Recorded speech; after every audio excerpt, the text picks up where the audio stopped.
মন্দিয়া বিধানসভা সমষ্টি যুৱক কংগ্ৰেছে ইফতাৰ মেহফিলৰ আয়োজন কৰিছিল। মূলতঃ তেখেতসকলৰ ইফতাৰত অংশগ্ৰহণ কৰিবলৈ আহিছিলোঁ, দুৱাত চামিল হৈছোঁ, এইটোৱেই উদ্দেশ্য।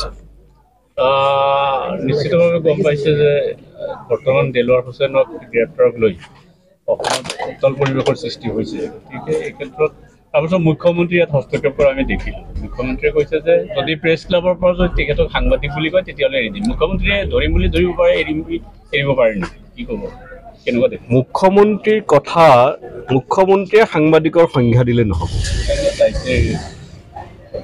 সাংবাদিক কোন হয় আৰু কোন নহয় সেই কথা থিৰাং কৰিবলৈ মুখ্যমন্ত্ৰী কোন হয়?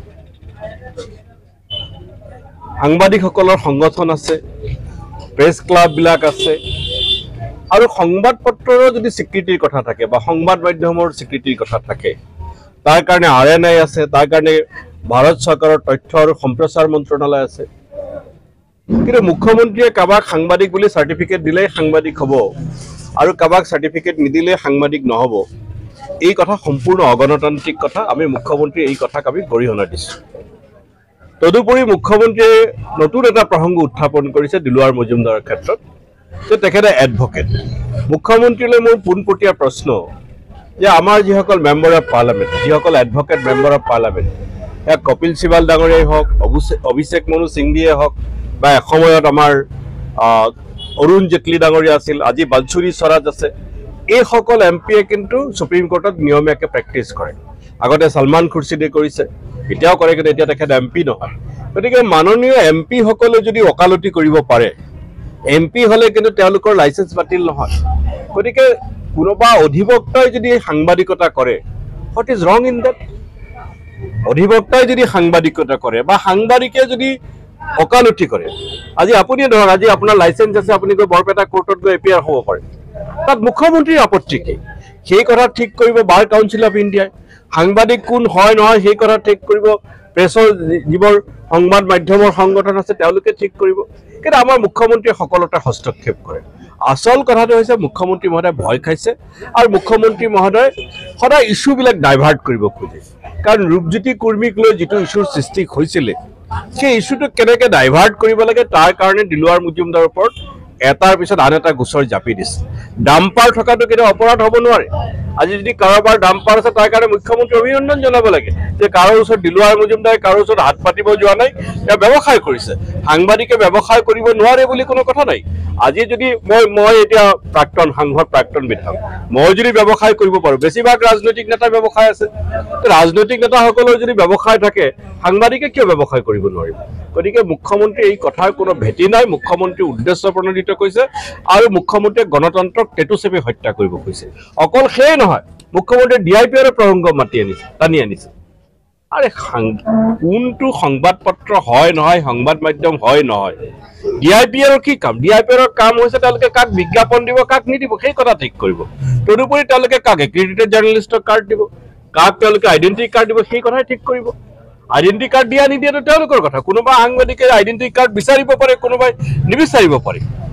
গতিকে এই কথা মুখ্যমন্ত্ৰী মহোদয়ৰ এই কথাৰ কোনো ভিত্তি নাই। আমি গৰিহণা দিছোঁ, আৰু মই সমগ্ৰ অসমৰ গণতান্ত্ৰিক প্ৰেমী ৰাইজক আবেদন জনাইছোঁ যে দিলৱাৰ মজুমদাৰৰ যি সত্য আৰু ন্যায়ৰ হকে, যিসকল দিলৱাৰ মজুমদাৰ বুলিয়ে নহয়, সত্য আৰু ন্যায়ৰ সকলে যিসকলে যুঁজি আছে তেওঁলোকৰ পক্ষত থিয় দিবলৈ মই ৰাইজক আহ্বান জনাইছোঁ। গণতন্ত্ৰৰ ওপৰত আক্ৰমণ বুলি ক'ব নেকি আপুনি? গণতন্ত্ৰৰ ওপৰত আক্ৰমণ, কাৰণ সংবাদ মাধ্যম হৈছে গণতন্ত্ৰৰ চতুৰ্থ স্তম্ভ। গতিকে সেই চতুৰ্থ স্তম্ভ অকল দিলৱাৰ মজুমদাৰ নহয়, মুখ্যমন্ত্ৰীয়ে চৰকাৰৰ বিৰুদ্ধে যোনে আৱাজ উঠায়, চৰকাৰৰ বিৰুদ্ধে যোনে কণ্ঠ নিৰানিত কৰে, সেই কণ্ঠকে অৱদমিত কৰিব খোজে। আৰু যদি কিবা কাৰণত সেই কণ্ঠ লগত ক'ৰবাত মুছলমান বা ইছলাম জড়িত থাকে, তেতিয়াহ'লে কথাই নাই, তেতিয়া মুখ্যমন্ত্ৰীৰ কাৰণে সোণত সুৱগা চৰা হৈ যায়। কিন্তু মই অসমৰ গণতান্ত্ৰিক ৰাইজক মই ধন্যবাদ জনাইছোঁ। মই আজি দেখিছোঁ মাৰ্ঘেৰিটাৰ জাগুনত একাংশ মুছলমান নেতাৰ বিষয়টো ৰাজনীতিকৰণ কৰিব খুজিছে। কিন্তু জাগুন, আজি মাৰ্ঘেৰিটাৰ জাগুন য'ত মুছলমান নাই বুলিয়ে ক'ব পাৰি, য'ত সংখ্যালঘু নাই বুলিয়ে ক'ব পাৰি, আজি জাগুনত দিলৱাৰ হুছেইন মজুমদাৰৰ কাৰণে প্ৰতিবাদত ৰাইজ উত্তাল হৈছে।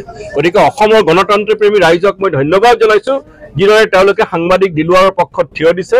তাৰ কাৰণে মই ধন্যবাদ জনাইছো আৰু এই প্ৰতিবাদে এই উত্তাল প্ৰতিবাদে গণতন্ত্ৰপ্ৰেমী ৰাইজৰ এই ঐক্যই হিমন্ত বিশ্ব শৰ্মা চৰকাৰৰ পতন মাতি আনিব আপুনি ক'ব বিচাৰে নেকি যে উপাধ্যক্ষক যে নাটকীয় আক্ৰমণ এই নাটকীয় আক্ৰমণৰ যিটো আচলতে মুখ থাকে হোৱাৰ সম্ভাৱনা হিমন্ত বিশ্ব শৰ্মাৰ আৰু এইটো ঢাক খুৱাবলৈ এনেকুৱা এটা পৰিৱেশৰ সৃষ্টি কৰিছিল গোটেইটো মই ৰূপজ্যোতিয়ে কওক উপাধ্যক্ষকটো কোনো আক্ৰমণ কৰা নাই আচলতে আৰু যেতিয়ালৈকে চিচিটিভি নাহে চিচিটিভিৰ ফুল ফুটেজ যেতিয়ালৈকে নাহে তেতিয়ালৈকে আমি আক্ৰমণ কৰা বুলি ক'ব নোৱাৰো কাৰণ আমাৰ বিধায়কসকলে কোৱা মতে তেওঁলোককে আক্ৰমণ কৰিছিলে আৰু যেতিয়া এজন ব্যক্তিক ঘেৰাও কৰিছে ঘেৰাও কৰিলে তেওঁৰ মাৰ্শ্বেল আছে তেওঁ যদি ওলাই আহিব খুজিছে তেওঁ মাৰ্শ্বেল দি প্ৰথমে ৰাস্তা মুকলাই ল'ব লাগিছিল সেইটো নকৰি তেওঁ কি কাৰণত ওলাই আহিছে এই উপাধ্যক্ষক আক্ৰমণ কৰিছে বুলি মই নাভাবো আৰু এই ক্ষেত্ৰত যেতিয়ালৈকে চৰকাৰে চিচিটিভিৰ ফুল ফুটেজ মুকলি পাব্লিছ নকৰে তেতিয়ালৈকে উপাধ্যক্ষৰ ওপৰত হোৱা আক্ৰমণ আমি মানিব নোৱাৰো আৰু উপাধ্যক্ষক যদি আক্ৰমণে কৰিছে তেওঁ যি হাতত আক্ৰমণ কৰিছে সেই হাতটো লৰাই দেখোন তেওঁ সংবাদ মাধ্যমত কথা কৈ আছে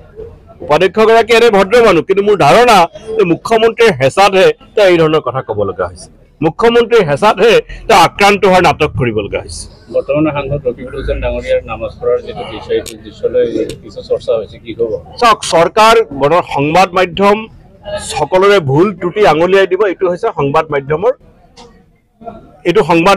ধৰ্ম আৰু সেই ধৰ্ম সংবাদ মাধ্যমে পালন কৰিব বুলি মই ভাবোঁ